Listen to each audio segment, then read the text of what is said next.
৯৫% মুসলমানের দেশে কোরআনের আলোচনা হবে, কিন্তু এই আলোচনায় বাধা সৃষ্টি করার জন্য, মুসলমানের দেশে মুসলমানের আওয়াজ বন্ধ করার জন্য বেঈমানরা বক্স বাজিয়ে এইরকম একটা পরিবেশ পরিস্থিতি তৈরি করবে। এটা কি মুসলমান মেনে নিতে পারে? চৌপুকুরিয়া সর্দারপাড়া জামে মসজিদের উদ্যোগে ষষ্ঠ বার্ষিকী ওয়াজ মাহফিলের সম্মানিত সভাপতি হযরত মাওলানা মোহাম্মদ নুরুল আমিন, পেশ ইমাম, উপজেলা পরিষদ জামে মসজিদ, দুর্গাপুর, রাজশাহী। আজকের এই মাহফিলের আমার আগে বয়ান করেছেন আমার প্রাণপ্রিয় বড় ভাই মাওলানা মাইনুল ইসলাম জহির আশরাফি সাহেব। আল্লাহ হজরতের ইলমের মধ্যে বারাকা দান করেন, সকলে বলেন আমিন।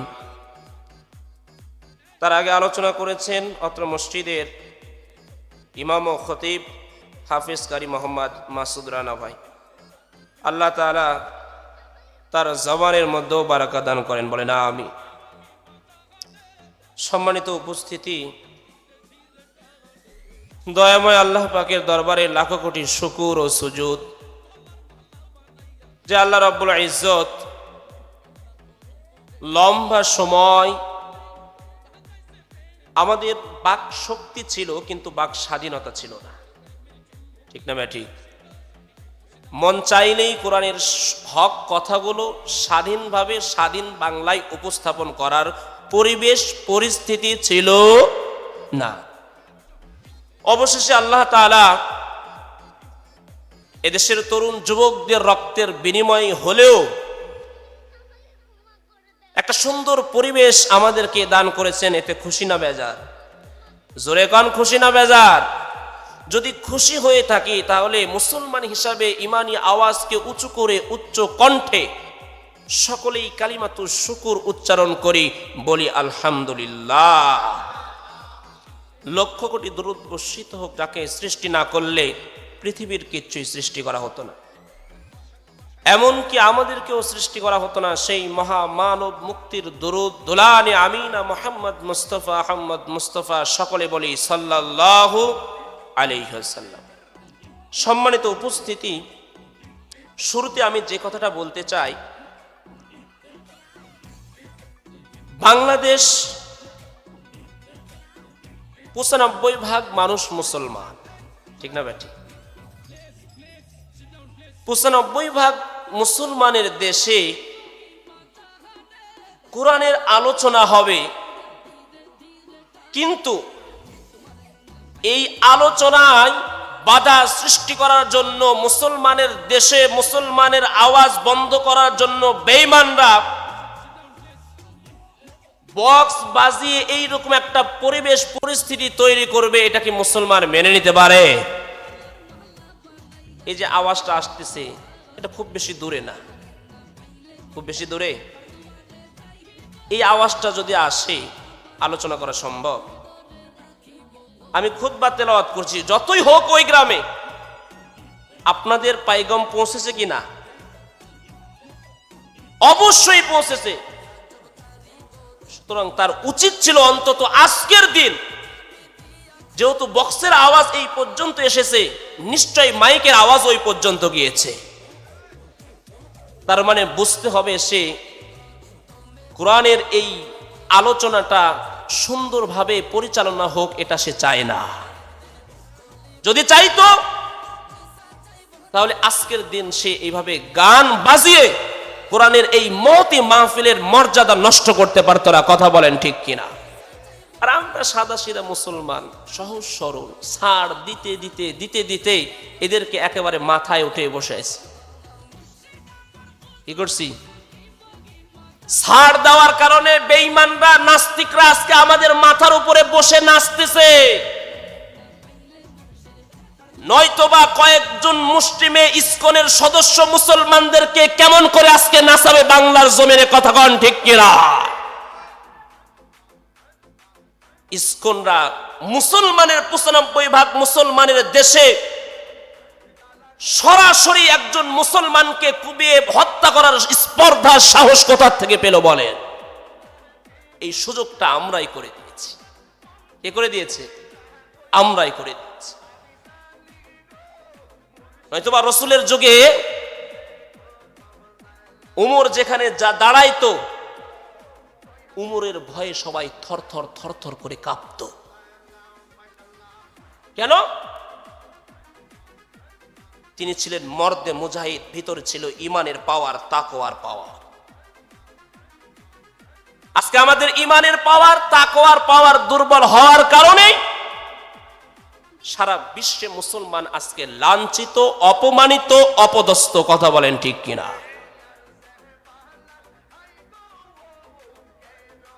তো এখান থেকে কি কোনো সুযোগ নাই ওটা বন্ধ করার? কোন যুবককে পাঠানো, গাড়ি নিয়ে পাঠানো কোনো সুযোগ নাই যে আজকে কোরআনের মাহফিল হচ্ছে, অন্তত আজকের দিনটা বন্ধ করুক? একটু চেষ্টা করি আমরা ইনশাআল্লাহ।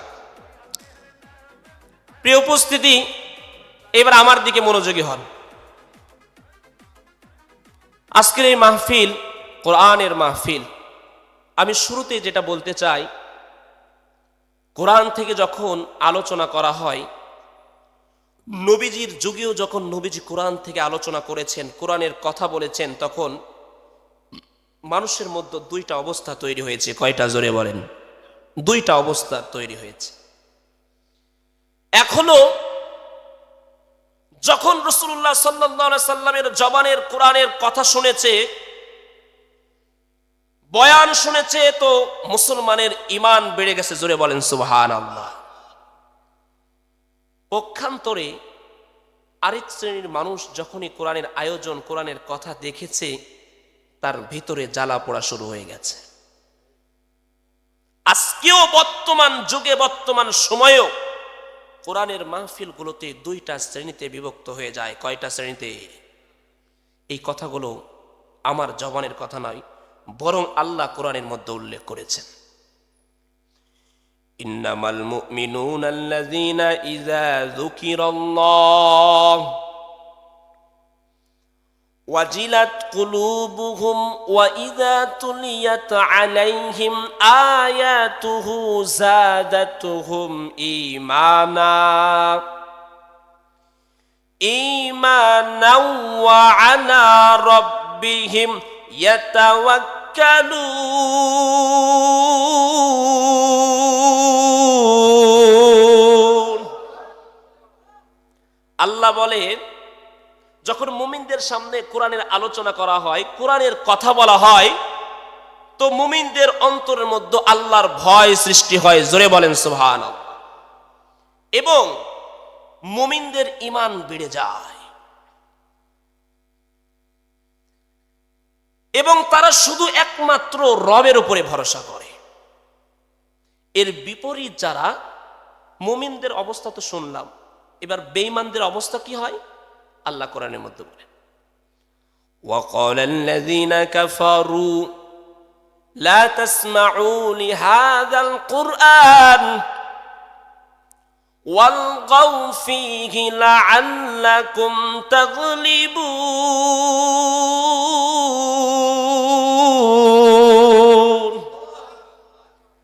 আল্লাহ বলে, পক্ষান্তরে কাফেররা যখন নবীজির কোরআন তেলাওয়াত শুনতেন,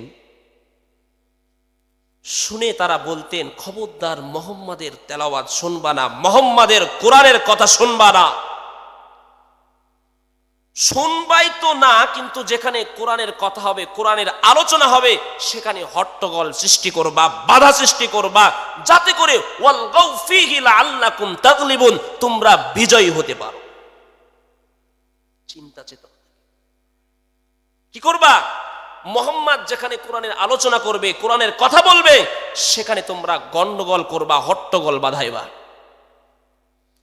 1400 বছর আগে রাসূলুল্লাহ সাল্লাল্লাহু আলাইহি সাল্লাম যখন কোরআন তেলাওয়াত করেছেন, সেই সময় কাফেররা বাধা দিয়েছে, হট্টগোল বাঁধানোর চেষ্টা করেছে। আজও 1400 বছর 1450 বছর পরেও বাংলার জমিনে যখন কোরআনের কথা হয়, যখন কোরআনের মাহফিল হয়, এই মাহফিলগুলোতে বাধা দেওয়ার চেষ্টা করা হয়েছে। কথা বলেন ঠিক কিনা? কিন্তু এই যে কাফেররা বললেন তোমরা বাধা দাও, বিজয়ী হবে, তারা কি বিজয়ী হতে পেরেছে? কিয়ামত পর্যন্ত পারবে? আজকে এই পৃথিবীতে আমরা নজির দেখেছি, লম্বা সময় ক্ষমতায় থাকার পরে বাধা দেওয়ার চেষ্টা করেছে। আল্লাহ বলে ছাড় দিচ্ছি কিন্তু একেবারে ছেড়ে দেব না, ছাড় দিচ্ছি কিন্তু ছেড়ে দেব না। এজন্য সারা পৃথিবীর মধ্যে বাংলাদেশ যে রেকর্ড করেছে পৃথিবীর আর কোন দেশের এই রেকর্ড নাই। কি রেকর্ড শুনবেন আপনারা? বাংলাদেশে একসাথে 313 জন মেম্বার অফ পার্লামেন্ট থেকে আমলা কামলা, পুলিশ, র্যাব, ঊর্ধ্বতন কর্মকর্তা সহ 313 জন ব্যক্তি একসাথে একযোগে পালিয়ে গিয়েছে। এই নজির একমাত্র শুধু বাংলাদেশে আছে, পৃথিবীর আর কোনো দেশে না। আল্লাহ ছাড় দেন কিন্তু ছেড়ে দেন। আমি শুধু এতটুকু বলতে চাই, পালানোর যদি 101টা কারণ থাকে, এর মধ্যে 1 নম্বর কারণ হলো উলামায়ে কেরামের সঙ্গে বেয়াদবি। কার সঙ্গে বেয়াদবি? জোরে বলেন। বাংলাদেশের জেলখানাতে থাকার কথা ছিল চোর, বদমাশ, ডাকাত। কথা বলেন ঠিক কিনা? কিন্তু বাংলাদেশের জেল হাজত গুলো ভরে গিয়েছিল উলামায়ে কেরামে। প্রত্যেকটা জেল হাজত, প্রত্যেকটা আয়না ঘরে শুধু উলামায়ে কেরাম আর উলামায়ে কেরাম। কথা বলেন ঠিক কিনা? মিথ্যা মামলা দিয়ে, মিথ্যা বিচারপতি বানিয়ে, মিথ্যা সাক্ষী বানিয়ে এদেশের উলামায়ে কেরামকে যেভাবে নির্মমভাবে নির্যাতন এবং হত্যা করা হয়েছে, এই উলামায়ে কেরামের বদদোয়ায় তার ধ্বংসের একমাত্র কারণ ছিল। আপনারা দেখেছেন একজন খতিব সাহেব কতটুকু বেতন পায়, কিন্তু মসজিদের মেম্বারে বসে হক কথা বলার কারণে একটা খতিবের চাকরি সে চলে গেছে। দেখেছেন কি না? বলতে পারে না। কিন্তু আল্লাহ আমাদের এখন সুযোগ করে দিয়েছে। আর কোনো বাধা আছে? শুধু যিনি পালিয়েছে তার কথা নয়, বিগত দিনে যারাই কোরআনের বিরোধী কাজ করবে, যারাই অন্যান্য বিষয়ে কোরআনের সাথে, ইসলামের সাথে সাংঘর্ষিকপূর্ণ কোনো কাজ করবে, কথা বলবে, তাদের বিরুদ্ধেই মুসলমান দাঁড়িয়ে যাবে। কথা বলেন ঠিক কিনা?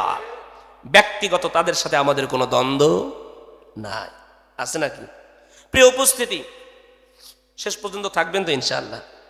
আমি আপনাদের সম্মুখে আলোচনা করার নিয়তে পবিত্র কুরআনুল কারীমের একেবারে ছোট্ট সূরা, যেই সূরাটা ছোট বড়, বৃদ্ধা বনিতা, নারী পুরুষ সকলের জবানে থাকে এবং মুখস্থ থাকে। জোরে বলেন সুবহানাল্লাহ।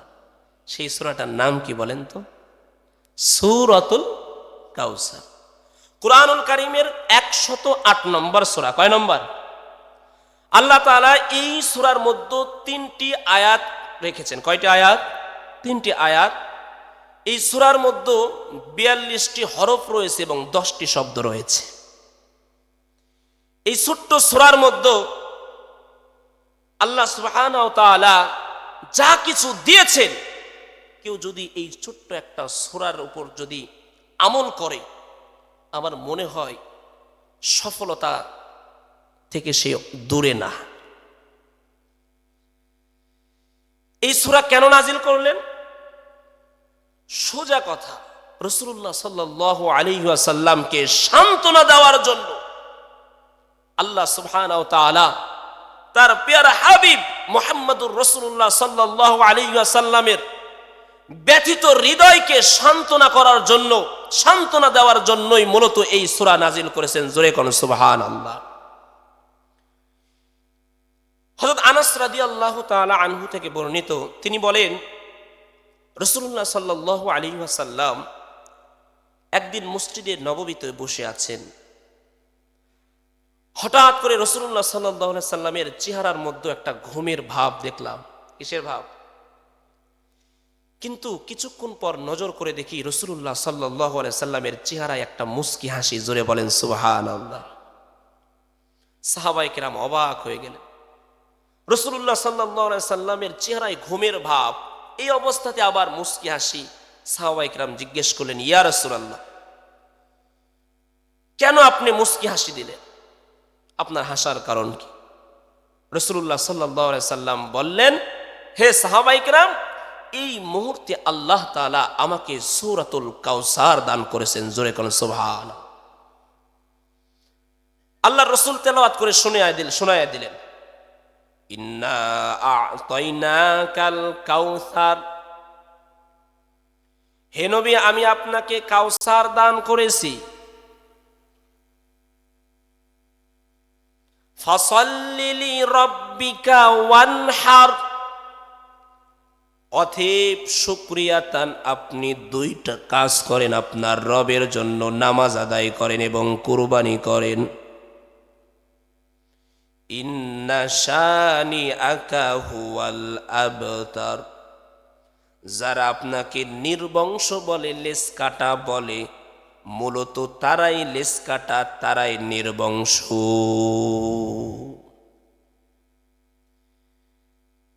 ইন্না শানিআকা হুয়াল আবতার। আবতার কাকে বলা হয়?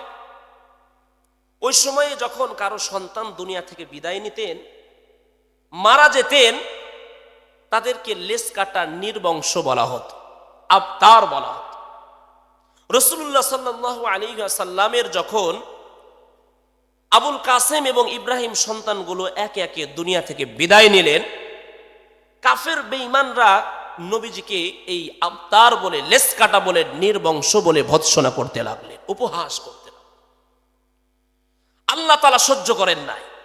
আল্লাহ এই সূরা নাজিল করে জবাব দিয়ে দিয়েছেন, হে নবী আপনি জানিয়ে দেন, যারা আপনাকে লেজ কাটা বলে, যারা আপনাকে নির্বংশ বলে, মূলত আপনি লেজ কাটা নির্বংশ নয়, বরং যারা বলে একমাত্র তারাই লেজ কাটা, তারাই নির্বংশ। নবীজির 53 বছর বয়স পর্যন্ত জীবনে নবী আমার অনেক কিছু হারিয়েছেন। যেমন নবী আমার দুনিয়াতে আসার 2 মাস আগেই নিজের পিতাকে হারিয়েছেন। কথা বলেন ঠিক কিনা? নবীজির পিতা মদিনায় খেজুর আনতে গিয়ে আর ফিরে নাই। নবীজি নিজের পিতাকে কোনোদিন নিজের চোখ দ্বারা দেখে নাই।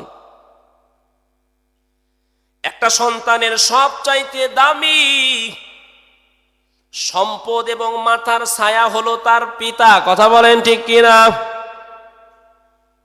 সন্তানের পিতা যদি দুনিয়া থেকে বিদায় নেয়, ওই সন্তানের মতো অসহায় এ জমিনে আর কেউ নাই। কথা বলেন ঠিক কিনা? এরে নবীর আশিকের দল, নবীজির বয়স যখন 6 বছর হয়ে গেল, কয় বছর?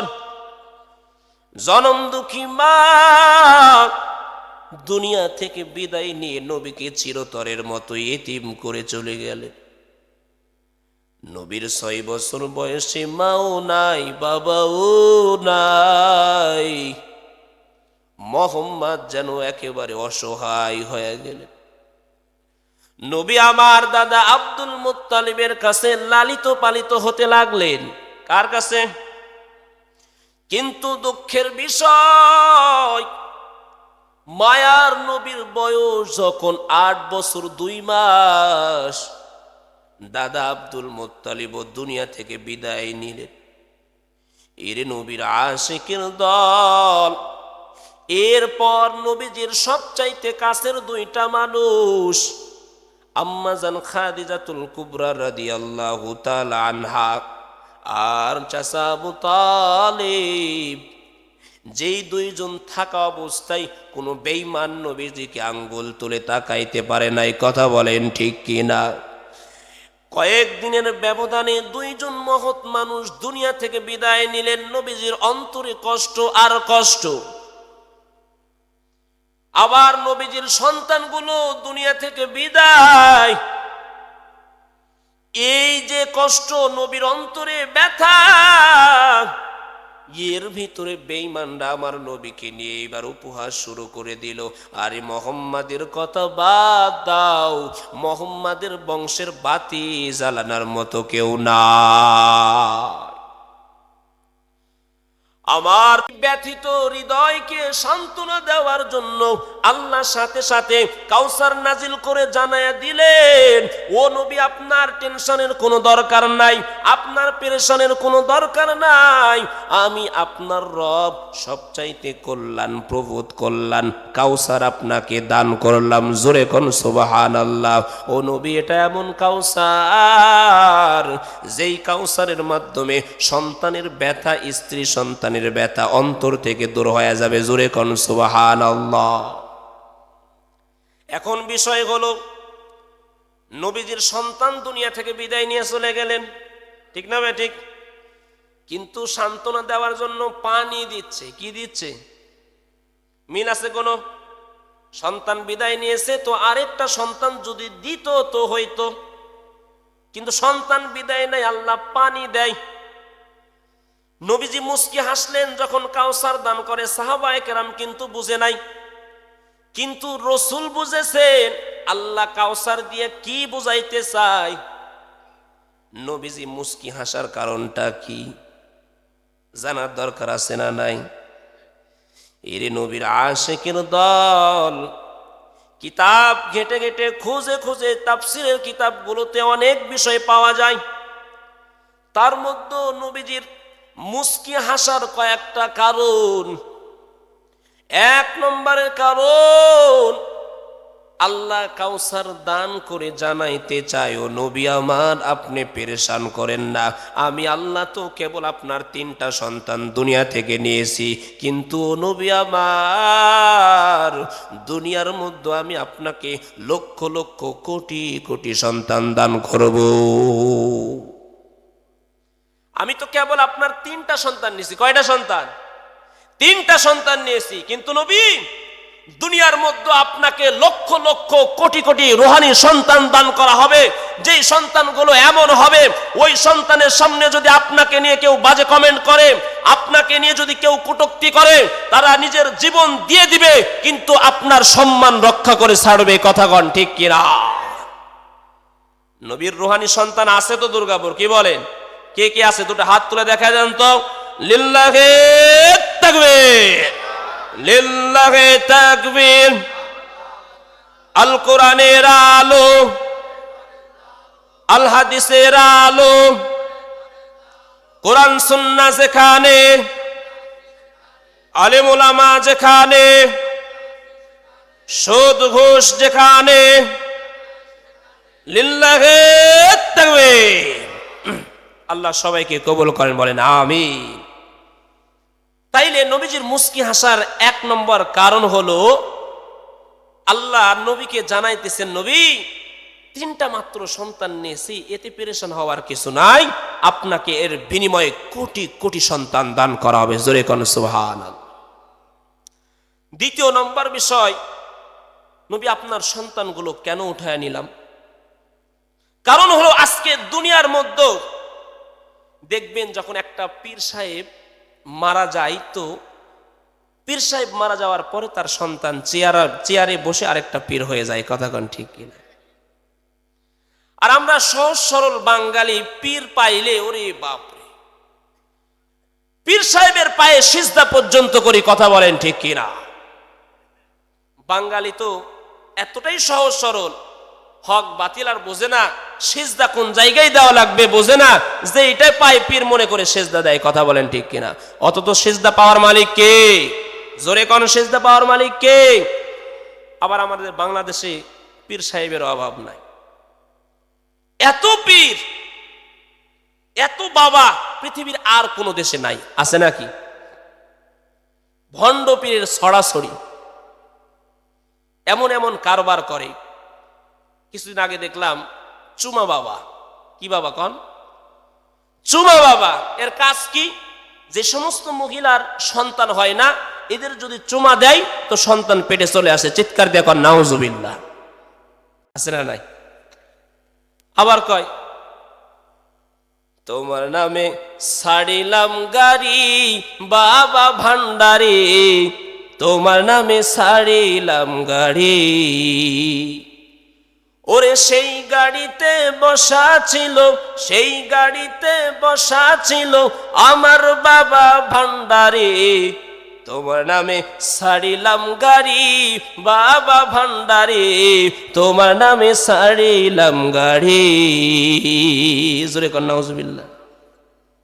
বাবার নামে যেই গাড়ি ছাড়া হয়, অ্যাক্সিডেন্ট করে জাহান্নামে যেতে দেরি লাগবে। জোরে কর, গাড়ি ছাড়বো কার নামে? আবার কয় ও হে লাল নৌকার মাঝি আমায় করিও পার। আছে না নাই?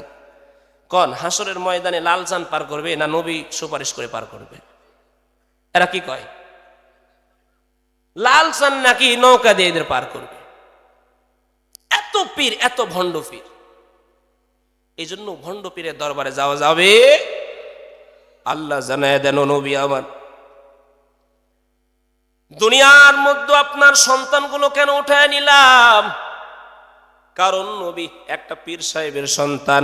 দুনিয়াতে পীর মরার পরে যেমন চেয়ারে বসলে দুনিয়ার মানুষ যেমন ভক্তি শ্রদ্ধা করে, নবী আপনার সন্তানগুলো যদি দুনিয়াতে থাকতো আর মানুষগুলো যদি জানতো এরা নবীর সন্তান, সেজদা শুধু নয় পায়ে গিয়ে মনে হয় চুম্বন করতো। কথা বলেন ঠিক কিনা? আর তারা আপনার সন্তানগুলোকে নবী বানায় ফেলতো। কি বানায় ফেলতো? কিন্তু আমি ঘোষণা করেছি, মা কানা মুহাম্মাদুন আবা আহাদিম মির রিজালিকুম ওয়ালাকির রাসূলুল্লাহ ওয়া খাতামান নাবিয়্যিন। মুহাম্মদ দুনিয়ার কারো অডাল পুত্রের বাবা নয়, মুহাম্মদ হলেন একজন নবী। ওয়া কানাল্লাহ মা কানা মুহাম্মাদুন আবা আহাদিম মির রিজালিকুম ওয়ালাকির রাসূলুল্লাহ ওয়া কানাল্লাহু ওয়া খাতামান নাবিয়্যিন। নবীজি হলেন শেষ নবী, খাতামান নবী। নবীর পরে পৃথিবীর জমিনে আর কোনো নবী আসবে না। কথা বলেন ঠিক কিনা?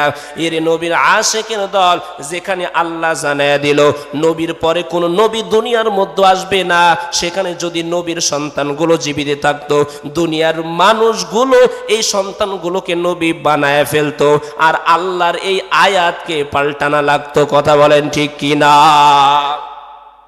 নবী বলেন আনা খাতামুন নাবিয়্যিনা লা নাবিয়্যা বা'দি। আমি শেষ নবী, আমার পর কোনো নবী আসবে না। নবীর হাদিসকে পাল্টানো লাগতো কি লাগতো না? জোরে কর। এই জন্য আল্লাহ জানায় দেন নবী আমার, আপনার সন্তানগুলো এই জন্যই দুনিয়া থেকে উঠায় নিয়েছে। নবী আপনার পেরেশানির কোনো দরকার নাই। আরেকটা মুস্কি হাসির কারণ হলো নবীকে বেঈমানরা পাগল বলতো। কি কারণে পাগল বলার কারণ হলো এমনি এমনি পাগল বলতো। এই যে পাগল বললে নবী কষ্ট পাইতেন, এই সান্ত্বনা দেওয়ার জন্য সূরা কাউসার দান করলেন। জোরে করে সুবহানাল্লাহ। কেন পাগল বলতেন? কারণ নবীর পক্ষ থেকে কোনো প্রতিবাদ ছিল না। আমি যদি আপনারা বলি দাড়িওয়ালা, আপনি বলবেন কেন বললেন? আমি বলবো এমনি বললাম, কারণ আপনার পক্ষ থেকে তো কোনো প্রতিবাদ নাই। ঠিক না ভাই? ঠিক। দুনিয়ার মধ্যে কিছু মানুষ আছে আমাদের জঙ্গি বলে, মৌলবাদী বলে গালি দেয়। বলে কেন দেয়? আমাদের পক্ষ থেকে তো কোনো প্রতিবাদ নাই। কথা বলেন ঠিক কিনা? যদি আমাদের পক্ষ থেকে প্রতিবাদ থাকতো, কোনো বেঈমান আমাদের কিছু বলতে পারতো না। কিন্তু আল্লাহ জানায় দেন নবী আমার, বেঈমানরা তো আপনাকে পাগল বলে কিন্তু আপনি পাগল না। প্রকৃতপক্ষে যারা আপনাকে পাগল বলে মূলত তারাই পাগল। এর নবীর আশিকের দল, আমার আল্লাহ নবীকে কতটা ভালোবাসতেন, নবীর কষ্ট সহ্য করতে পারলেন, যে কারণে বেঈমানদের জবাব দিয়া সূরা কাউসার নাজিল করে সান্ত্বনা দিয়ে দিলেন। কিন্তু আজ আমরা উম্মত, আমার সামনে আমার নবীকে কত বেঈমান কটূক্তি করে। কথা বলেন ঠিক কিনা? আমার নবীকে নিয়ে কুচ্চা নটনা করে, নবীকে গালি দেয়, অথচ মুসলমান হইয়া আমি বসে সহ্য করি। কথা বলেন ঠিক কিনা? কিন্তু সাহাবায়ে কেরামের হালাত এমন ছিলেন না। তারা নিজের জীবনের চাইতে বেশি নবীকে মহব্বত করতেন। এমন একজন দামি নবী পাইছি, এরে মুসলমান, এমন দামি নবী, যেই নবী আমার ময়দানে মাহশারে আমার জন্য সুপারিশ করবে। কথা বলেন ঠিক কিনা? কত দামি নবী আমার! আমার রব ডাক দিয়া কয়, ও নবী আমার, দুনিয়ার সব কিছু বানাইছে আমার ইবাদতের জন্য, আমার তাসবিহ পড়ে। ঠিক না বেটি? আমি আল্লাহ আসমান বানাইলাম, দেখেন আসমানটা আমার তাসবিহ পড়ে, জমিন আমি বানাইলাম, জমিনটা আমার তাসবিহ পড়ে। ও নবী আমার, পাহাড় বানাইলাম, পাহাড় আমার তাসবিহ পড়ে, গাছ বানাইলাম, চন্দ্র বানাইলাম, সূর্য বানাইলাম, সব কিছু আমার তাসবিহ পড়ে। কিন্তু নবী জানেন আমি কার তাসবিহ পড়ি? দুনিয়ার সব আমার তাসবিহ পড়ে, আর আমি নবী আপনার তাসবিহ পড়ি।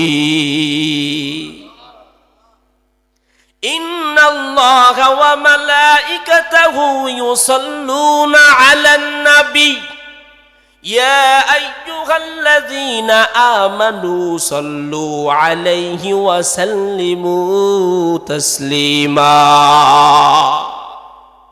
আল্লাহ বলে, নিশ্চয় আমি এবং আমার ফেরেশতা নবীর উপরে দরুদ এবং সালাম প্রেরণ করি।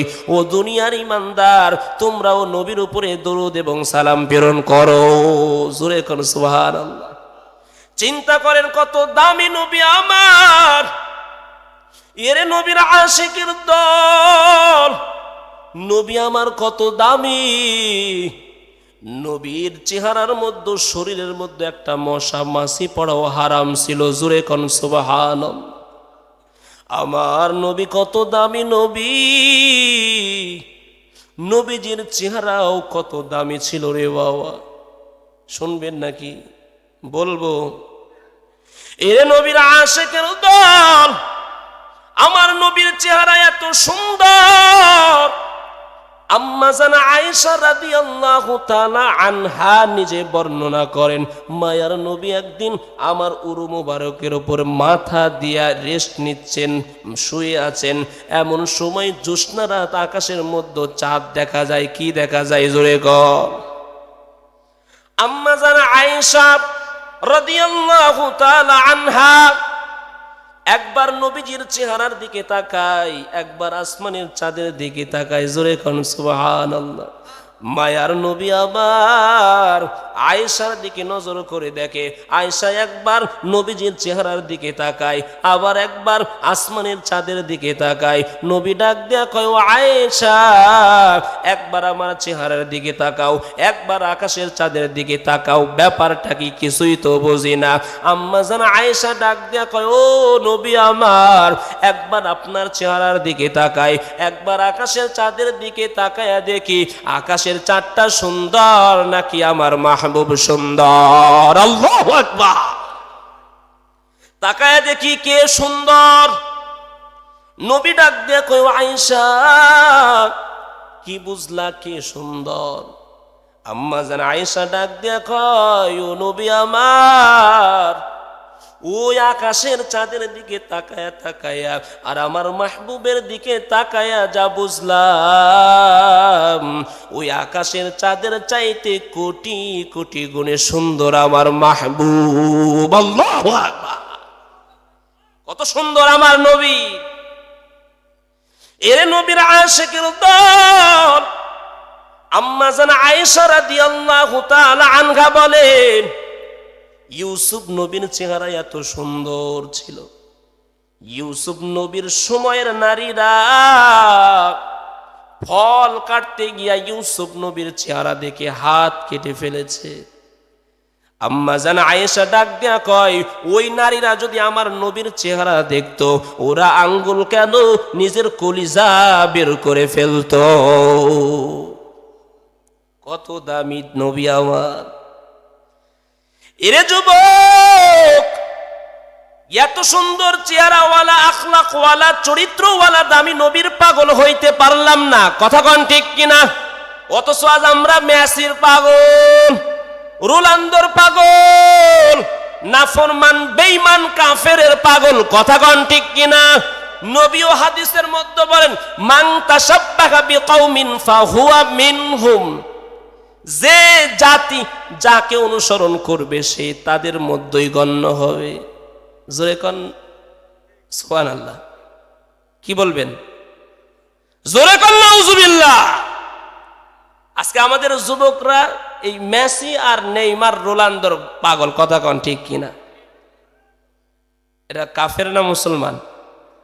কাফেরদের সাথে কেউ যদি সম্পর্ক রাখে, দেখবেন এমন ভাবে রোনালদোর চুল কাটা, নেইমারের চুল কাটা, আমাদের যুবকরা আবার ওইভাবে চুল কাটে, কথা কন ঠিক কিনা? এই পাশেও নাই, এই পাশেও নাই। আচ্ছা কোন তো, যদি এই পাশেও না থাকে, এই পাশেও না থাকে, পিছনে শুধু থাকে, এইটার সাথে মুরুগের যে পিছনের সাইডটা মিল আছে না নাই? জোরে কন, মিল আছে না? জোরে কন। এমন ভাবে গাড়ি চালায় বোঝাই যায় না ছেলে না মেয়ে, ছেলেও বোঝা যায় না, মেয়েও বোঝা যায় না, তাইলে এটা কি? কথা কয় না। আরে ছেলেও বোঝা যায় না, মেয়েও বোঝা যায় না, তাইলে এটা কি? কথা কন, হিজড়া মার্কা। আর এইটা দেখে আমাদের সমাজের কিছু চুমকি আছে, বেহায়া চুমকি, এরা আবার এটারই পাগল। আদিবের কি ভাব, কথা কন, কথা কন, কথা কন ঠিক কিনা? এইগুলার পাগল, অথচ নবীর পাগল না। সাহাবায়ে কেরাম কার পাগল ছিল? নবীর পাগল ছিল। আল্লাহ বলেন, ইয়া আইয়ুহাল্লাযীনা আমানু লা তাত্তাখিযুল ইয়াহুদা ওয়ান নাসারা আউলিয়া বা'দুহুম আউলিয়াউ বা'দ ওয়া মান ইয়াতাওয়াল্লাহুম মিনকুম ফাইন্নাহু মিনহুম ইন্নাল্লাহা লা ইয়াহদিল কওমাজ জালিমিন।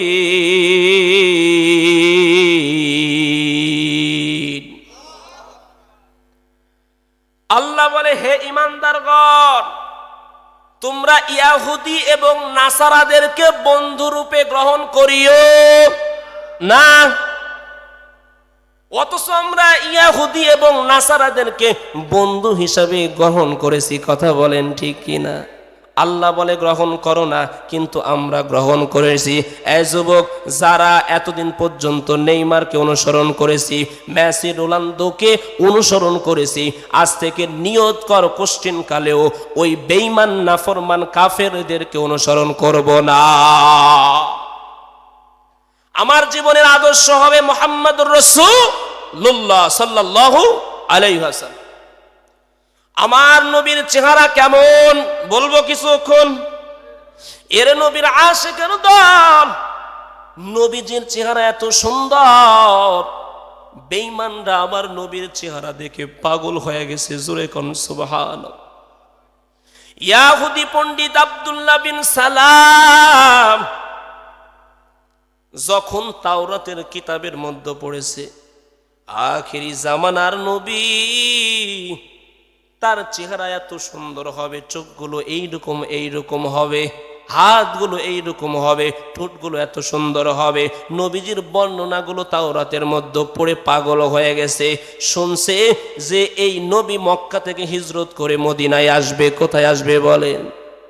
মদিনার ইহুদি পণ্ডিত আব্দুল্লাহ বিন সালাম নবীকে এক নজর দেখার জন্য অপেক্ষায় আছে, কবে মুহাম্মদ আসবে। মায়ার নবী যখন হিজরত করে মক্কা থেকে মদিনায় পৌঁছে গেলেন, মদিনার মধ্যে যখন খবর পৌঁছে গেল মুহাম্মদ নামের একজন নবী আসবে, মদিনার আনাসে কানাসে যত মানুষ, ছোট বাচ্চা বলেন, বৃদ্ধ বলেন, নারী বলেন, পুরুষ বলেন, সবাই আনন্দে আবেগে আপ্লুত হয়ে গেল। আমার নবী আসবে, নবীকে দেখে অন্তরটা ঠান্ডা করব। ইহুদি পণ্ডিত খবর পেয়েছে মুহাম্মদ আসবে, আজকে মোহাম্মদকে দেখবো আসলে কি সে মোহাম্মদ নবী কিনা একটু যাচাই বাছাই করার দরকার। নবীজি মসজিদে নববীর ভিতরে ইয়াহুদি পণ্ডিত আব্দুল্লাহ বিন সালাম ভেতরে প্রবেশ করলেন। দেখে এত মানুষের ভিড়, মুহাম্মাদের কাছে যাওয়াই যায় না। জোরে কোন সুবহানাল্লাহ। নবী বলে কথা, আরে সামান্য একটা নেতা আসলে তো যাওয়া যায় না, কথা কন ঠিক কিনা? বাঙালি খালি এইটার জন্য দৌড়ে দৌড়ে যায়, কথা কন ঠিক কিনা? কিন্তু নবীর কাছে গেছে মহব্বতে। কি জন্য বলেন? নবীর প্রেম, নবীকে এক নজর দেখার জন্য। ইয়াহুদি পণ্ডিত চিন্তা করেন আজকে মনে হয় মুহাম্মাদের সাথে দেখা হবে না। তিনি আজকে ঘুরে চলে গেলেন, পরের দিন নবীর সাথে দেখা করার জন্য চলে আসলেন। এই নবীর উম্মতের দল আজকে আসার পর নবীজির সামনে বসে নবীজির চেহারা দেখিয়া ডাক দিয়া কয়, তুমি কি মুহাম্মদ? বলে, তুমি কি মুহাম্মদ? বলে, হ্যাঁ আমি মুহাম্মদ। ইয়াহুদি পণ্ডিত ডাক দিয়া কয়, ও মুহাম্মদ, তাওরাতের কিতাবের মধ্যে আমি মুহাম্মাদের যেই বর্ণনা, চেহারার যেই বর্ণনাগুলো পড়েছি, আল্লাহর কসম ওই বর্ণনার চাইতে মুহাম্মদ তুমি কোটি কোটি গুণে সুন্দর। আল্লাহু আকবার। ওই বর্ণনার চাইতে তুমি কি কোটি কোটি গুণে সুন্দর। তবে মুহাম্মদ তুমি সত্যই নবী কিনা তোমাকে যাচাই করতে চাই। বলে, কেমনে যাচাই? মুহাম্মদ তোমারে 3টা প্রশ্ন করতে চাই। কয়টা প্রশ্ন? জোরে কন। 3টা প্রশ্নের উত্তর যদি দাও ও মুহাম্মদ, এই 3টা প্রশ্নের উত্তর এমন উত্তর নবীরা ছাড়া দুনিয়ার কোনো সাধারণ মানুষ দিতে পারবে না। তুমি যদি এই 3টা প্রশ্নের উত্তর দাও, আমি সাথে সাথে কালিমা গ্রহণ করব। শুনবেন নাকি এই 3টা প্রশ্ন? কি বলবো? আব্দুল্লাহ বিন সালাম ডাক দিয়ে কয়, ও মুহাম্মদ, আমার 1 নম্বরের প্রশ্ন তোমার কাছে। বলে, জান্নাতীরা যখন জান্নাতে যাবে, এই জান্নাতীদের প্রথম মেহমানদারি কি দিয়ে হবে? 1 নম্বর প্রশ্ন। কয় নম্বর? যদি তুমি এটার উত্তর দিতে পারো তাহলে আমি মুসলমান হয়ে যাব। জোরে কোন সুবহানাল্লাহ। নবী বলেন, ঠিক আছে, আপনার দ্বিতীয় প্রশ্নটা বলেন। আব্দুল্লাহ বিন সালাম ডাক দিয়ে কয়, ও মুহাম্মদ, কিয়ামতের সর্বপ্রথম আলামত কি? কিয়ামতের সর্বপ্রথম আলামতটা যদি তুমি আমারে বলে দিতে পারো, ও মুহাম্মদ, কথা দিলাম আমি দেরি করব না, কালিমা পড়ে মুসলমান হয়ে যাব। ডাক দেয়া কয়, ও মুহাম্মদ, 3 নম্বর প্রশ্ন, ছেলে সন্তান কেন হয়, মেয়ে সন্তান কেন হয়? এই প্রশ্নের উত্তর যদি দিতে পারো, ও মুহাম্মদ, আমি সাথে সাথে কালিমা পড়ে নেব। জোরে কোন সুবহানাল্লাহ। নবীর ওই মুহূর্তে 3টা প্রশ্নের উত্তর জানা নাই। ওই সময় জানা নাই। নবী কিছুক্ষণ চুপ করে আছেন। আল্লাহ ডাক দেয়া কয়, ও জিব্রাইল, আর দেরি করো না, যাও যাও যাও, নবীর কাছে 3টা প্রশ্নের উত্তর পৌঁছায়া দাও। তার মানে বোঝা গেল নবীজি গায়েব জানে না, যেটা আল্লাহ জানায় সেটাই। কিন্তু এদেশের ভণ্ড মাজার পূজারী এরা কয় নবী নাকি গায়েব জানে। এটা বিশ্বাস করলে ঈমান থাকবে? নবী গায়েব জানেন না, কিন্তু নবীকে যেটা আল্লাহ জানান সেটাই নবী জানেন। এইটাই হলো আহলে সুন্নাত ওয়াল জামাতের আকীদা। কথা বলেন ঠিক কিনা? এরে মুসলমান আশিকের দল, নবীজির কাছে এইবার উত্তরগুলো উপস্থাপন করা হলো। নবী এবার এক এক করে উত্তর দেওয়া শুরু করলেন। ডাক দেয়া কয়, ও ইয়াহুদি পণ্ডিত, 1 নম্বর প্রশ্ন, জান্নাতীরা যখন জান্নাতে যাবে তাদের প্রথম মেহমানদারি কি হবে? নবী বলে, জান্নাতীরা যখন জান্নাতে যাবে জান্নাতীদের প্রথম মেহমানদারি যেই জিনিসটা দ্বারা করানো হবে সেটা হলো মাছের কলিজা ভুনা। আল্লাহু আকবার। কি দ্বারা? জোরে কোন। মাছের কলিজার ভুনা দ্বারা প্রথম মেহমানদারি হবে। খাইতে চাই তো আমরা, কি বলেন? চাই না? কেমন সুস্বাদু হবে বলেন? লোভ লাগে কি না? এগুলোর লোভ লাগে না, অথচ দুনিয়ার মধ্যে একটা খিচুড়ির অনুষ্ঠান হলেও দৌড় দিয়ে দেয়। আরে মুসলমান, বিশেষ করে আমাদের নওগাঁতে আলুর ঘাঁটি আছে, যেখানে আলুর ঘাঁটি সেখানেই বাঙালি। অথচ জান্নাতে কি দেওয়া হবে? মাছের কলিজা ভুনা। জোরে কোন সুবহানাল্লাহ। নবী ডাক দিয়ে কয়, হে আব্দুল্লাহ বিন সালাম, এক নম্বর প্রশ্নের উত্তর দিলাম, এবার দ্বিতীয় নম্বর প্রশ্ন, কিয়ামতের সর্বপ্রথম আলামত কি? নবী আমার ডাক দিয়ে কয়, কিয়ামতের সর্বপ্রথম আলামত হলো একটা আগুনের বড় গোলা পশ্চিম দিক থেকে মানুষকে ধাওয়া করতে করতে নিয়ে যাবে। মানুষকে ধাওয়া করতে করতে নিয়ে যাবে, কিয়ামতের প্রথম আলামত। আব্দুল্লাহ বিন সালাম ডাক দিয়ে কয়, ও মুহাম্মদ, দুইটা উত্তর, দুইটা অ্যানসার ওই ঠিক আছে, জোরে কোন সুবহানাল্লাহ। নবী ডাক দিয়ে কয়, তিন নম্বর, ছেলে সন্তান কেন হয়, মেয়ে সন্তান কেন হয়? বলে, স্বামী স্ত্রী যখন মিলন করে, কি করে? জোরে কোন। স্বামী স্ত্রী মিলন করার পর যদি স্বামীর বীর্যটা যদি নারীর জড় আয়ুতে আগে প্রবেশ করে, তাহলে ওই সন্তানটা ছেলে সন্তান হয়। জোরে কোন সুবহানাল্লাহ। আর যদি নারীটা আগে প্রবেশ করে তাহলে নারী সন্তান হয়। কি সন্তান হয়? যদি পুরুষেরটা আগে প্রবেশ করে তাহলে কি হয়? পুরুষ হয়। আর যদি নারীটা আগে প্রবেশ করে তাহলে কি হয়? জোরে কোন। আব্দুল্লাহ বিন সালাম ডাক দিয়ে কয়, ও মুহাম্মদ, তুমি যেই তিনটা উত্তর দিয়েছো তিনটাই সঠিক হয়েছে। জোরে কোন সুবহানাল্লাহ।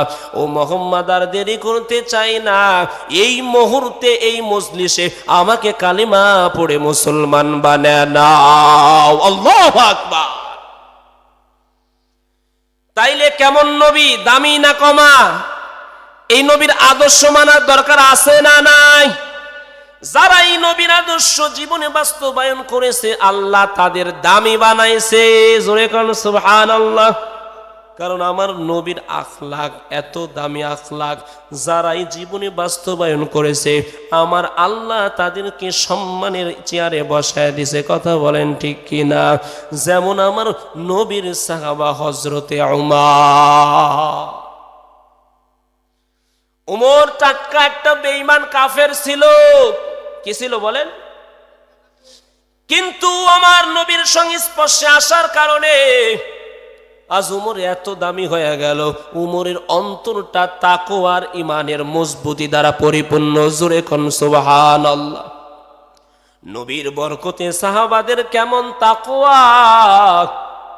এরে নবীর আশিকের দল, যেই উমর আমার নবীর কল্লাটা নেওয়ার জন্য তরবারি নিয়ে রওনা দিয়ে দিলেন, হঠাৎ করে কে যেন ডাক দেয়া কয়, এ উমর, নবীর কল্লাটা নেওয়ার জন্য যাও, তুমি কি খবর রাখছো তোমার ঘরের বোন ভগ্নিপন্থী কিন্তু মুহাম্মাদের উপরে ঈমান আনছে? আগে নিজের ঘরটা সামলাও, তারপরে মুহাম্মাদের কল্লা নামায়। ঠিক না বেটি? উমর তো মাথা গরম, দৌড় দিয়া নিজের বোন ফাতেমার ঘরে চলে গেলেন। গিয়ে দেখে ভিতরে কোরআনের আওয়াজ। উমরের আওয়াজ পেয়ে হযরতে খাব্বাব রাদিয়াল্লাহু তাআলা আনহু ভয় পেয়ে ঘরের অন্দর মহলের ভিতরে লুকায়া গেলেন। কারণ উমর তো যেই লোক, পাইলেই শেষ করে দিবে। ঠিক না বেটি? জোরে কোন। নিজের ভগ্নিপতি বোন ঘর থেকে বের হয়ে আসলেন। উমর ডাক দিয়ে কয়, হে ফাতেমা, তুমি নাকি মুহাম্মাদের উপরে ঈমান আনছো, এত বড় স্পর্ধা তোমার? কথা যেমন কাজ শুরু হয়ে গেল, ভগ্নিপতির উপরে মার শুরু হয়ে গেল, মারতে মারতে রক্তাক্ত হয়ে গেল। ফাতেমা এবার ডাক দিয়ে কয়, যেমন ভাই তেমন বোন।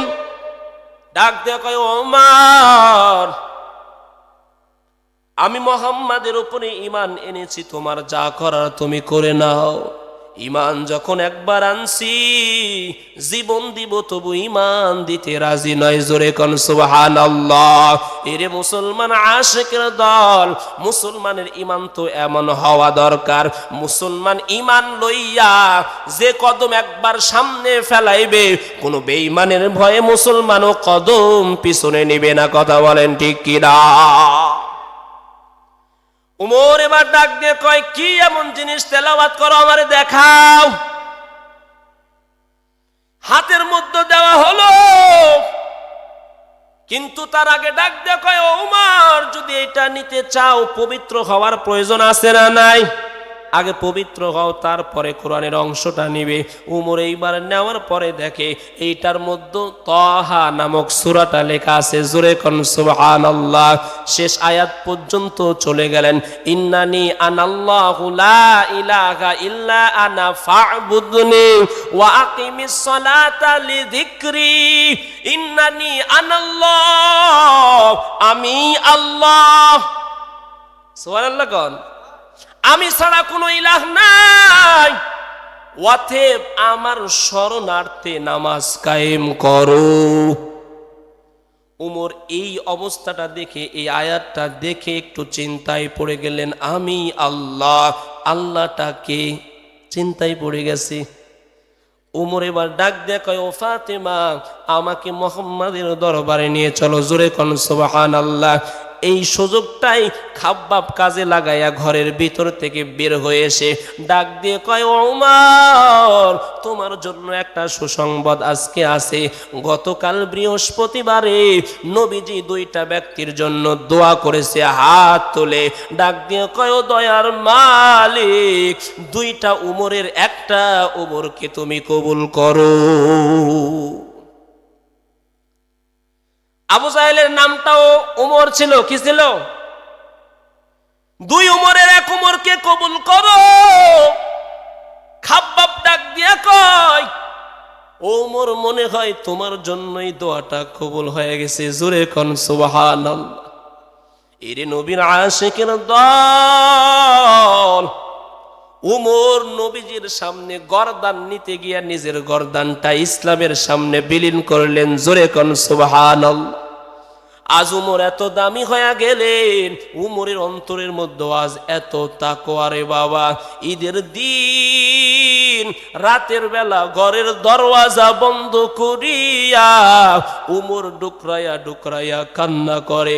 আবু হুরায়রা ডাক দেয়া কয়, উমর, আজকে ঈদের দিন, বড় আনন্দের দিন, সবাই আনন্দ করে, তুমি কেন কান্না করো? ও উমর, আজকে তো কান্নার দিন না। উমর ডাক দেয়া করে, হে আবু হুরায়রা ভাই আমার, আজকে আমার কান্নার কারণ হলো রমজানুল মুবারকে রোজা রাখলাম, নামাজ পড়লাম, তেলাওয়াত করলাম, জিকির করলাম, তারাবির নামাজ আদায় করলাম।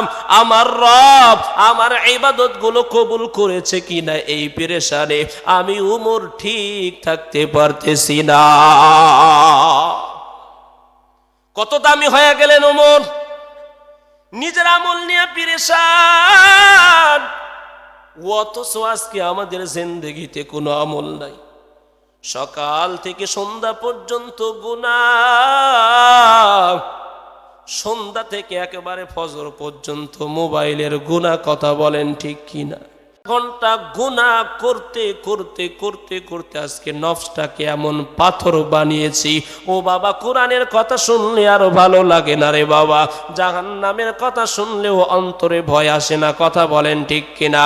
অথচ নবীজির সাহাবা উসমান রাদিয়াল্লাহু তাআলা আনহু, যেই উসমানের ব্যাপারে নবী বলে উসমান ফিল জান্নাহ, উসমান হলো জান্নাতি। জোরে কোন সুবহানাল্লাহ। এর নবীর আশিকের দল, দল ওই উসমান কবর দেখলে হাউ মাউ করে ডুকরায়া কান্না করে। একজন ডাক দেয়া কয়, হযরত আপনি জাহান্নামের বয়ান শুনলে এত কান্না করেন না, অথচ কবরের বয়ান শুনলে, কবর দেখলে কেন আপনি এত কান্না করেন? উসমান ডাক দেয়া কয়, রে ভাই, মানুষের নিঃশ্বাসটা বন্ধ হওয়ার পরে সবচাইতে প্রথম ঘাটিটা হলো মানুষের কবর। কোনো মানুষ যদি কবরে আটকিয়া যায়, ওই মানুষের আর পার হওয়ার কোনো উপায় নাই। আর মানুষটা যদি কবর থেকে মুক্তি পায়, তাহলে তার আর কোনো জায়গায় বাধা নাই। কথা বলেন ঠিক কি না? ওসমান যদি কবরের ভয়ে কান্না করে, বলো তোমার আমার কি পরিমাণ কান্না করার দরকার?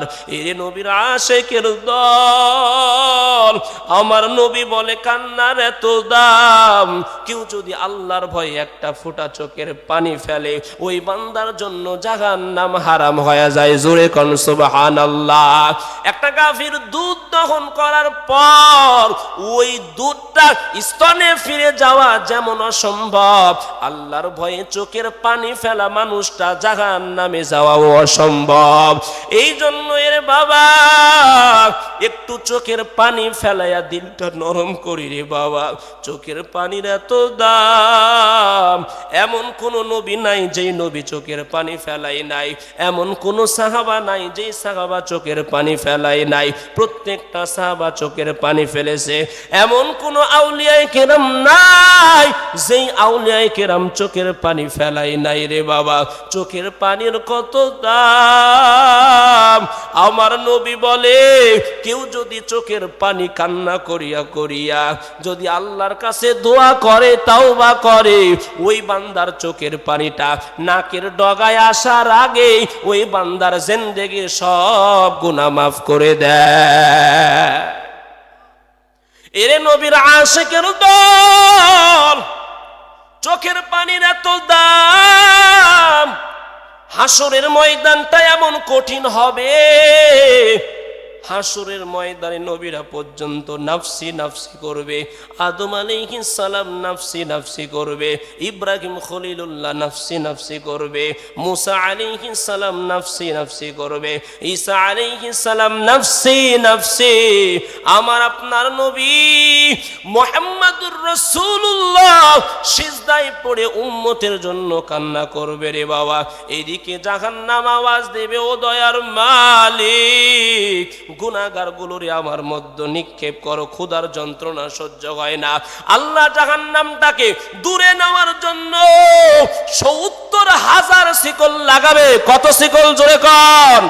এক একটা শিকলে ৭০,০০০ ফেরেশতা থাকবে। জোরে কোন সুবহানাল্লাহ। এই ফেরেশতাদের মাধ্যমে জাহান্নামে শিকল লাগায়া জাহান্নামকে পিছনের দিকে টানা হবে, কিন্তু জাহান্নাম পিছনের দিকে যাবে না। আমার আল্লাহ কুদরতি এক চুল পানি ওই ফেরেশতাদের হাতের মধ্য দিয়া ডাক দিয়া কয়, ফেরেশতা, এই পানিটা জাহান্নামের গায়ে ছিটায় দাও। দেখো জাহান্নাম পিছনের দিকে হাঁটতে থাকবে। এরে নবীর আশিকের দল, ফেরেশতারা ডাক দিয়ে কয়, ও মালিক, ৭০,০০০ শিকল লাগায়া যেই জাহান্নামকে পিছনে নেওয়া যায় না, সামান্য একটু পানি দিয়া কেমনে জাহান্নাম পিছনে যাবে? এরে নবীর আশিকের দল, ও গোলাম, ও যুবক, আল্লাহ বলবি, রে ফেরেশতা, পানিটা ছিটায়া দাও। পানি ছিটায়া দেওয়ার সাথে সাথে জাহান্নাম পিছনের দিকে ছুটে যাবে। ফেরেশতারা ডাক দিয়া বলবে, ও দয়ার মালিক, এটা কি এমন পানি যার কারণে জাহান্নাম পিছনের দিকে চলে গেল? এইবার আল্লাহ ডাক দিয়া বলবে, ও ফেরেশতা, এটা এমন পানি, দুনিয়ার মধ্যে আমার যেই বান্দারা আমি রবের ভয়ে কান্না করেছে, দুনিয়ার মধ্যে কবরের বয়ান শুনে, জাহান্নামের বয়ান শুনে আমি রবের ভয়ে কান্না করে এক ফোঁটা চোখের পানি ঝরাইলো, আমি আল্লাহ তাদের কুদরতি চোখের পানিটা জড়ো করে রেখেছি। ওই বান্দার চোখের পানি দ্বারা আজকে জাহান্নামটা পিছনে চলে গেল। চোখের পানির দাম আছে না নাই? জোরে বলেন। অথচ গুনাহ করতে করতে অন্তরটা আজকে এত পাথর, চোখ দিয়া পানি বের হয় না রে বাবা, কথা বলেন ঠিক কিনা? খলিফাতুল মুসলিমিন হযরতে আবু বকরের খেলাফতের সময় এমন একজন নাফরমান বান্দা ছিল, এমন একটা পাপী বান্দা ছিল, যেই পাপী বান্দাটা দুনিয়াতে শুধু গুনাহ আর গুনাহ, গুনাহ আর গুনাহ, এত অন্যায়, মানুষগুলো অতিষ্ঠ হয়ে গেল তার তার অত্যাচারের নির্যাতনে অতিষ্ঠ হয়ে মানুষ এতটাই ক্ষিপ্ত হলো, সবাই যেন চায় দুনিয়া থেকে আপদটা কবে যেন বিদায় নেয়, বিদায় নিলেই আমরা শান্তি পাবো। হঠাৎ করে বেঈমানটা দুনিয়া থেকে বিদায় নিলেন। ওই সময় আবু বকর উপস্থিত ছিলেন। আবু বকরের উপস্থিতিতে বেঈমানটার কাফন দাফন শেষ করে যখন মাটি দেওয়ার জন্য যাবে, এমন সময় নাফরমানের মা ডাক দেয়া কয়, হোক ও খলিফাতুল মুসলিমিন, একটু দাঁড়ান, সন্তানের চেহারাটা শেষবারের মতো আমারে দেখায় দেন। কার চেহারা? সন্তানের চেহারাটা শেষবারের মতো আমারে দেখায় দেন। সন্তানের চেহারাটা দেখতে বড় মন চাই। মায়ের কানুতি মিনতি আবু বকর ডাক দিয়া কয়ে, ভাই দাঁড়াও, মাকে সন্তানের চেহারাটা একবার দেখায় দাও। আবু বকর সন্তানের চেহারাটা দেখানোর জন্য যখন ওই কবরের ভিতরে গেলেন, আল্লাহর কি কুদরত, কবরের ভিতরটা যেন নূরে আলোকিত হয়ে গেছে। আবু বকর ডাক দিয়ে কয়, কি ব্যাপার? দুনিয়াতে এই লোকটা কি আমল করেছে যার কারণে তার কবরটা নূরে নূরান্বিত হয়ে গেল? লোকেরা ডাক দিয়া কয়, ও খলিফাতুল মুসলিমিন, দুনিয়াতে তেমন কোনো ভালো আমল করে নাই, কাজ করে নাই, তাইলে কেন কবরটা আলোকিত হয়ে গেল, নূরে নূরান্বিত হয়ে গেল? আবু বকর রাতের বেলা ঘুমায়, স্বপ্নের মধ্যে নবীজি দেখা দেয়, ও আবু বকর টেনশনের কোনো দরকার নাই, এই গুনাহগারটা এমন গুনাহগার ছিল, এই বান্দাটা যখন গুনাহ করত, অন্যায় করত, অন্যায় করার সাথে সাথেই অনুশোচনা চলে আসতো, আল্লাহর ভয়ে চোখের পানি ফেলাইতো, চোখের পানি ফেলাইয়া রবকে ডাক দেয়া বলে, ও দয়ার মালিক, আপনি ছাড়া আবার কেউ নাই, আমি অন্যায় করেছি, গুনাহ করেছি, মেহেরবানি করে আমাকে মাফ করে দেয়।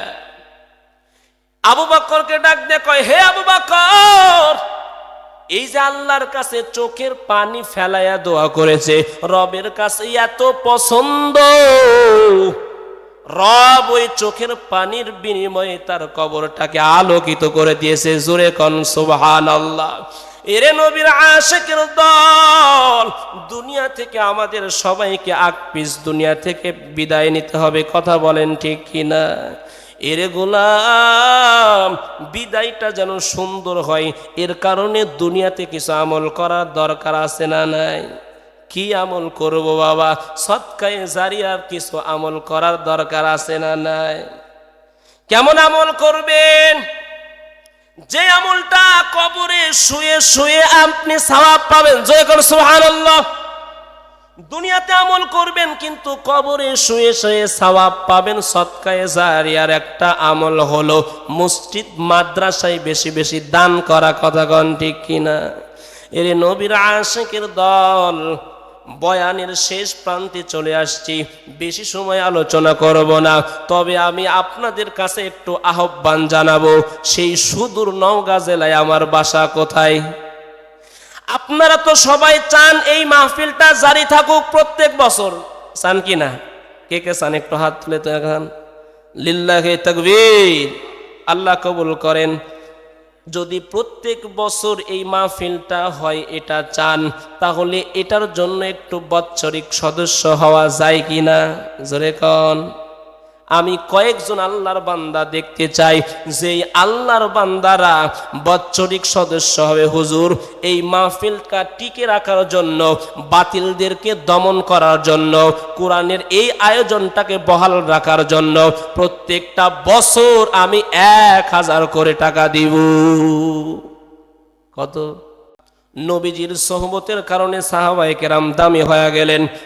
কেমন দামি? হযরত উমরের কথা বলতেছিলাম, ঠিক না বেটি? উমর এত দামি হয়ে গেছে, আলোচনা চলবে তো ইনশাআল্লাহ? থাকবেন তো ইনশাআল্লাহ?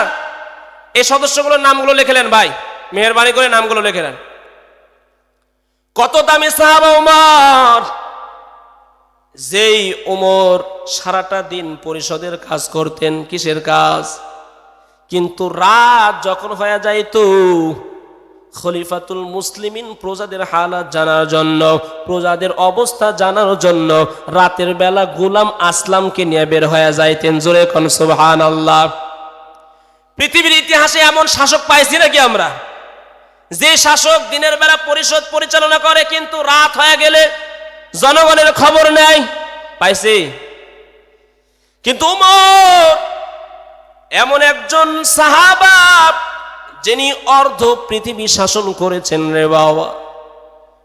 উমর যেই রাস্তা দিয়ে চলতেন 40 দিন পর্যন্ত শয়তান ওই রাস্তা দিয়ে চলে না। জোরে কোন সুবহানাল্লাহ।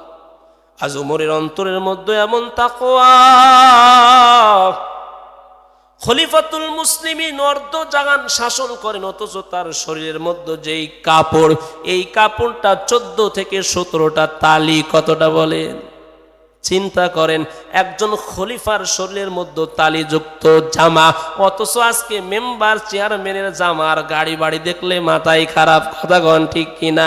এমপি হলে তো কোনো কথাই নাই, বেগম বাড়ি। কথা কন ঠিক কিনা? অথচ ওমরের শরীরের পোশাকে কয়টা তালি? 14 থেকে 17টা পর্যন্ত তালি। কেন? কারণ হলো উমরের অন্তরের মধ্যে রবের ভয়। উমর এমন তাকওয়া অর্জন করেছেন রে বাবা। এই তাকওয়ার এমন দাম আল্লাহ কোরআনের মধ্যে বলেন, কেউ যদি তাকওয়া অর্জন করিয়া চলে, আমি আল্লাহ তাকে মহব্বত করি। জোরে কোন সুবহানাল্লাহ।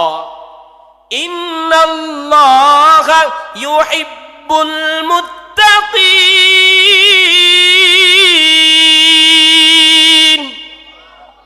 আল্লাহ বলে, যারা তাকওয়া অর্জন করে চলে, আমি আল্লাহ তাদেরকে ভালোবাসি। জোরে কোন সুবহানাল্লাহ। আল্লাহর ভালোবাসা যদি কেউ পায়, দুনিয়াতে তার কোনো কিছুর দরকার আছে নাকি? আখিরাতে তার কোনো কিছুর দরকার আছে নাকি? রবের ভালোবাসা আমরা চাই তো কি বলেন? রবের ভালোবাসা যদি পেতে চাই, তাকওয়া অর্জন করতে হবে, আল্লাহকে ভয় করে চলতে হবে। আল্লাহকে ভয় করলে কি লাভ? দুনিয়ার মধ্যে, বাংলাদেশের মধ্যে আজকে দেখবেন পুলিশ, র্যাব, এসপি, আর্মির অভাব নাই। কথা বলেন ঠিক কিনা? প্রশাসনিক বাহিনীর অভাব নাই। কেন? বলে দুর্নীতি দমন করবে, চুরি ডাকাতি দমন করবে, গুনাহ ইফটিজিং বন্ধ করবে। কথা বলেন ঠিক কিনা? কিন্তু এত প্রশাসন হওয়ার পরেও এগুলো কি বন্ধ হয়েছে? নাকি চুরি বাড়ছে? বরং এরা প্রোটেকশন দিয়ে চুরি করাইছে। কথা কন ঠিক কিনা? নইলে 36,000 কোটি টাকা কেমনে পার হয়ে যায়? কথা কয় না। তার মানে এরা প্রোটেকশন দিয়ে কি করাইছে? জোরে কন। চুরি করাইছে। এরে মুসলমান, বোঝা গেল পুলিশ দিয়া, র্যাব দিয়া, গোয়েন্দা বাহিনী দিয়া মানুষকে গুনাহ থেকে বাঁচানো সম্ভব? সম্ভব নেই। চুরির থেকে বাঁচানো সম্ভব, দুর্নীতির থেকে বাঁচানো সম্ভব। কিন্তু আল্লাহ বলে, কেউ যদি তাকওয়া অর্জন করে, রবের ভয় অন্তরে থাকে, দুনিয়ার পুলিশ, র্যাব, আর্মি ওই স্যাটেলাইটের তীক্ষ্ণ দৃষ্টি যেখানে মানুষকে গুনাহ থেকে ফিরাইতে পারে না, একজন মানুষের তাকওয়া, আল্লাহ ভীতি তাকে গুনাহ থেকে ফিরাবে। ঠিক না বেটি? জোরে কর। এই জন্যই তাকওয়ার দরকার। আর যারা তাকওয়া অর্জন করে তারা আল্লাহর বন্ধু। জোরে কর সুবহানাল্লাহ। আল্লাহ বলে, আল্লাহু ওয়ালিয়ুল্লাযীনা আমানু। আমি আল্লাহ সমস্ত মুমিনদের অভিভাবক, বন্ধু। জোরে কোন সুবহানাল্লাহ। কিন্তু আমি আল্লাহর বন্ধুকে, সমস্ত মুমিনের বন্ধু আমি আল্লাহ, অভিভাবক, কিন্তু আমার বন্ধুকে আল্লাহ জানায় দেন, ইন আউলিয়াউহু ইল্লাল মুত্তাকুন।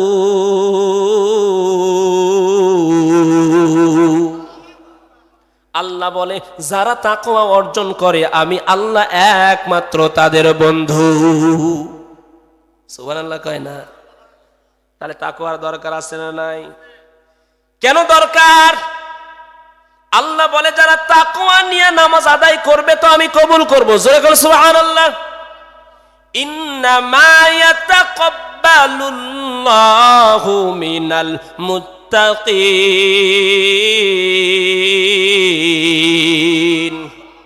আল্লাহ বলে যারা তাকওয়া অর্জন করবে আমি তাদেরটাই গ্রহণ করব, কবুল করব। জোরে কোন সুবহানাল্লাহ। তাকওয়া নিয়ে কেউ যদি নামাজ আদায় করে আমি আল্লাহ গ্রহণ করব। তাকওয়া নিয়ে কেউ যদি রোজা আদায় করে আমি আল্লাহ গ্রহণ করব। আল্লাহর ভয় নিয়ে কেউ যদি মক্কা মুকাররমায় যায় আমি আল্লাহ তার হজকে কবুল করে নিব। আল্লাহর ভয় নিয়ে যে আমলটাই করবি আমি আল্লাহ তোর আমল কবুল করে নিব। বিনিময়ে তাকওয়া নাই, আল্লাহর ভয় নাই, ঢিপ দিবি কাজ হবে? জোরে কোন। তাকওয়া নিয়ে সেজদা দাও, কবুল হবে নয়তো নাই। একটা উদাহরণ দিলে বুঝবেন। সন্তান বড় অসুস্থ, মা পেরেশান হয়ে গেলেন, সন্তানটাকে নিয়ে এবার মেডিকেলে চলে গেলেন। কোথায় গেলেন বলেন? মেডিকেলে যাওয়ার পর ডাক্তারকে ডাক দেয়া কয়, ও ডাক্তার সাহেব সন্তানটা বড় অসুস্থ। তড়ি ঘড়ি করে ডাক্তার চিকিৎসা দিয়ে সন্তানের জন্য কিছু ট্যাবলেটের ব্যবস্থা করলেন। কিসের ব্যবস্থা করলেন জোরে কন? ডাক দেয়া কয় ডাক্তার এবার ও আম্মা জান ট্যাবলেট গুলা দিলাম কিন্তু ট্যাবলেট গুলো বড় তিতা। সন্তানটাকে খাওয়াইতে হলে কৌশলে খাওয়াইতে হবে, এমনি এমনি কিন্তু তিতা ট্যাবলেট ছোট বাচ্চা খাবে না। কথা কন ঠিক কিনা? এইবার ডাক্তার ডাক দিয়া কয় খাওয়ানোর কৌশল কি? বলে বাড়িতে গিয়ে 1 কিলো মিষ্টি আনবেন। কি আনবেন? মিষ্টির ভিতরে তিতা ট্যাবলেট গুলো দিয়া সন্তানরে খাওয়ায় দিবেন।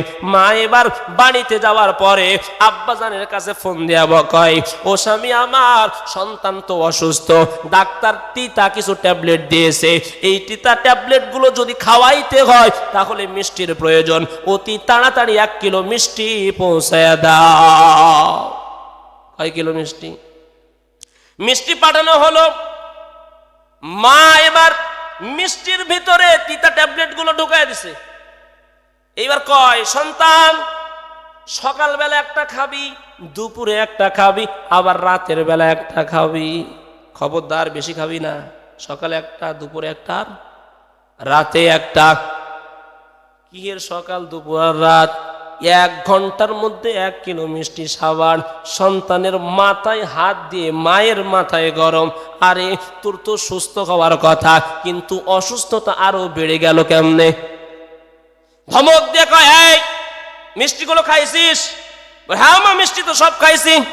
সত্য করে বল মিষ্টি কি সব খাইছস? সন্তান এবার ভয়ে ডাক দিয়ে কয় ও মা মিষ্টিগুলো তো সব খাইছি কিন্তু মিষ্টির ভিতরের বিচি গুলো ফেলাইয়া দিছি। কি করছি কোন? মিষ্টির ভিতরের বিচি ফেলাইয়া দিছি।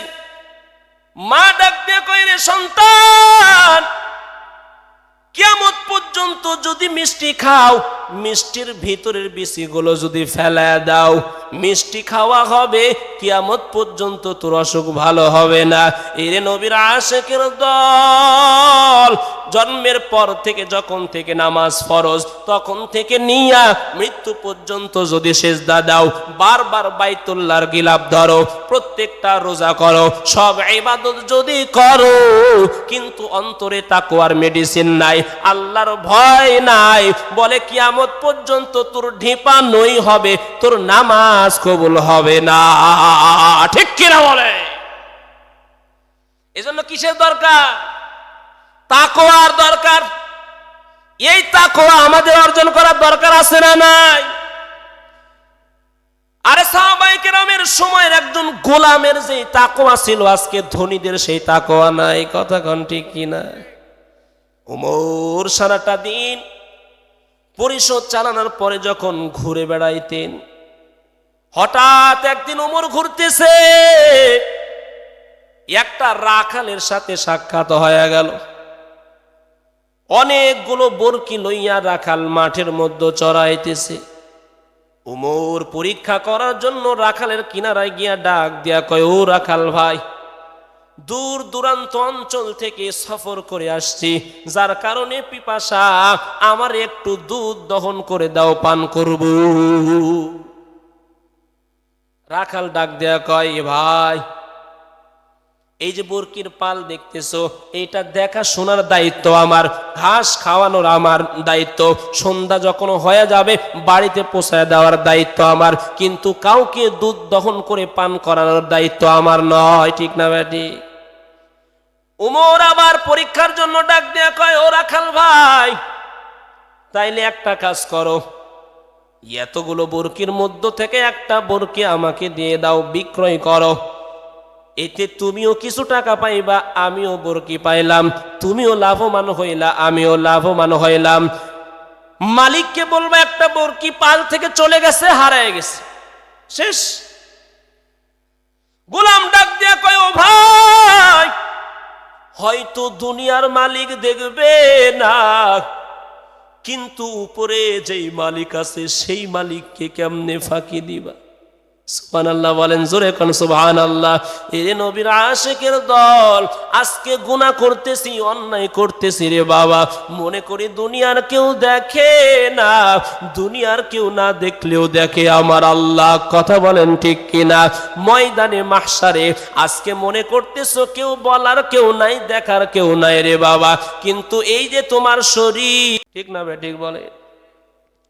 এই জন্য বাবা নিয়ত করো, দুনিয়া থেকে আমল নিয়ে কবরে যাব। কি নিয়া? কারণ দুনিয়ার কোনো কিছুই আমার যাবে না, খালি হাতে যেতে হবে। ঠিক না ঠিক বলে? যেতে হবে খালি হাতে, যেতে হবে খালি হাতে, সঙ্গে কিছুই যাবে না। 3.5 হাত জায়গা পাবি, পাবি না রে বিছানা। ঠিক কিনা ঠিক বলেন? 3.5 হাত জায়গা পাবি, পাবি না রে বিছানা। আজকে তুমি যাদের লাগি শুধুই পাগল পারা, যেতে হবে একা একা, যেতে হবে একা একা, কিছুই তো যাবে না। 3.5 হাত জায়গা পাবি, পাবি না রে বিছানা। 3.5 হাত জায়গা পাবি, পাবি না রে বিছানা। যেতে হবে খালি হাতে, যেতে হবে খালি হাতে, সঙ্গে কিছুই যাবে না। 3.5 হাত জায়গা পাবি, পাবি না রে বিছানা। 3.5 হাত জায়গা পাবি, পাবি না রে বিছানা। কথা বলেন ঠিক কিনা? এরে মুসলমান, আল্লাহর গোলাম, আমার রব আজকে আমাকে কি দেয় নাই বলো? এরে আল্লাহর গোলাম, আল্লাহর এক একটা নিয়ামতের শুকরিয়া আদায় করে শেষ করতে পারবো না। আল্লাহ বলেন, ওয়াতিন ওয়াজাইতুন ওয়াতুর সিনিন ওয়া হাযাল বালাদিল আমিন। আল্লাহ বলে তিনের কসম, জাইতুনের কসম করে আল্লাহ বলেন, আল্লাহ পবিত্র শহর তুরে সিনা 4টা জিনিসের কসম করে বললেন, লাকাদ খালাকনাল ইনসানা ফি আহসানি তাকওয়িম। আমি মানুষকে সবচাইতে সুন্দর অবয়ব দিয়ে বানাইছি। জোরে কোন সুবহানাল্লাহ। এরে নবীর আশিকের দল, এত সুন্দর চেহারা যেই রব আমাকে দিয়েছে, বলো তুমি সেই রবের জন্য কি করেছো? এরপরেও তো বলো আমার রব আমারে কিছুই দেয় নাই। আমার রব বলেন, আলাম নাজআল লাহু আইনাইন ওয়া লিসানাও ওয়া শাফাতাইন। এরে আল্লাহর গোলাম, আল্লাহ আমাকে দুইটা চক্ষু দান করেছে, এই নিয়ামতটাকে আমরা দেখি না। আমার রব আমাকে একটা জিহ্বা, দুইটা ঠোঁট দান করেছে, কথা কোন ঠিক কিনা? আল্লাহ বলে ইয়া আইয়ুহাল ইনসান মা গররাকা বিরব্বিকাল কারীম। এর মানুষ, এরপরেও এই কারিম রবের ব্যাপারে তোরে কে ধোকায় ফেললো? তুই কি জানোস আমি আল্লাহ আসমান বানাইছি তোর জন্য, আমি আল্লাহ জমিনটা বানাইছি তোর জন্য, আমি আল্লাহ আসমান থেকে বৃষ্টি বর্ষণ করি একমাত্র তোর জন্য, আমি আল্লাহ আদমরে বানাইছি তোর জন্য, আমি আল্লাহ নূহকে বানাইছি তোর জন্য, আমি আল্লাহ ইব্রাহিমকে বানাইছি তোর জন্য, আমি আল্লাহ মুসাকে বানাইছি তোর জন্য, আমি আল্লাহ ঈসাকে বানাইছি তোর জন্য, আমি আল্লাহ মুহাম্মদকে বানাইছি তোর জন্য।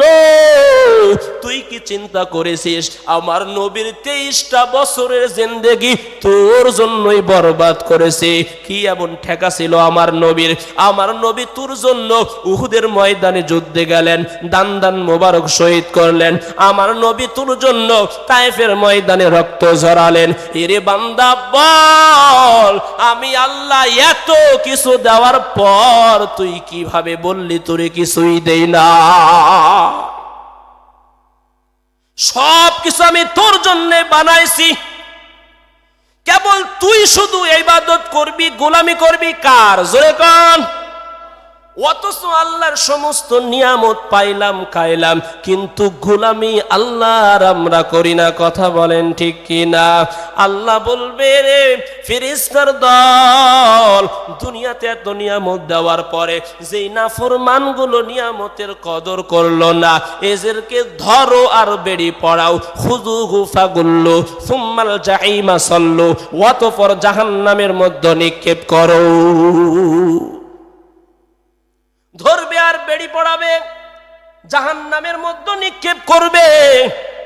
হাজার হাজার বছর সেই জাহান্নামে থাকতে হবে। দুনিয়ার সামান্য আগুনের তাপ সহ্য করতে পারি না, বলো ওই জাহান্নামের আযাব কেমনে সহ্য করব রে বাবা? এরে নবীর আশিকের দল, আজ থেকে নিয়ত করি আর অন্যায় করব না, আর গুনাহ করব না, মুরব্বীদের সাথে বেয়াদবি করব না, মা বাবার সঙ্গে বেয়াদবি করব না, ছোটদেরকে সম্মান শ্রদ্ধা স্নেহ করব, বড়দেরকে সম্মান করব, এতিমের মাল হরণ করব না, উলামায়ে কেরামের সাথে থাকার চেষ্টা করব, আল্লাহ ওয়ালাদের সোহবতে যাওয়ার চেষ্টা করব, আর 5 ওয়াক্ত নামাজ নষ্ট করব ইনশাআল্লাহ। এই নিয়ত করে সামনের দিকে আগান আর তওবা করেন। আল্লাহ বলে কেউ যদি তওবা করে, যদি আমি আল্লাহর রহমত থেকে নিরাশ না হয়, আমি আল্লাহ তওবার কারণে তার জিন্দেগীর সব গুনাহ মাফ করে দিই। জোরে কোন সুবহানাল্লাহ। আমার নবীর আগের গুনাহ মাফ, পিছনের গুনাহ মাফ, সমস্ত গুনাহ মাফ। নবী আমার তওবা করেছেন, জোরে কোন ঠিক কিনা? নবী যদি আগের গুনাহ মাফ, পিছনের গুনাহ মাফ হওয়ার পরেও যদি তওবা করে, বলো আমার আপনার জীবনে সারাটা জিন্দেগি গুনাহ আর গুনাহ, আমাকে কি পরিমাণ তওবা করা দরকার? করতে পারবো তো ইনশাআল্লাহ? কে কে পারবো দুটো হাত তুলে দেখায় দিই। লিল্লাহি তাকবীর। আয় আল্লাহ তাআলা এই ময়দানে যারা হাত তুলেছে, মালিক রব্বুল আলামিন প্রত্যেকের হাতকে কবুল করিয়া নেন। আয় আল্লাহ প্রত্যেকের জীবনে তাওবা নসিব করেন। আয় আল্লাহ ঈমানের দৌলত সবাইকে দান করেন। ঈমান নিয়ে দুনিয়া থেকে বিদায় নেওয়ার তৌফিক দান করেন, আমিন।